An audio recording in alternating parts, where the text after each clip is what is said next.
তুফানের পরে যদি রায়হান রাফি শাকিব খানকে নিয়ে অন্য কোনো ফিল্মে করে, দেখা যাবে যে তুফানটাকে টপ করে আরও বড় কিছু নিয়ে আসবে।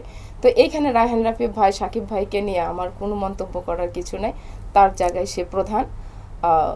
ভালো লাগছে, ভালো থাকুক, সবসময় দোয়া করি, আর আমাদের ইন্ডাস্ট্রিতে ভালো কিছু আনুক, এটাই আমরা চাই। আসলে উড়াধুরা নিয়ে এখানে আমি আর কি বলবো ভাই, মানুষের জীবনটাই উড়াধুরা, আপনি উড়াধুরার মধ্যে পড়ছেন দেখে উড়াধুরা নিয়ে আমার প্রশ্ন করতেছেন।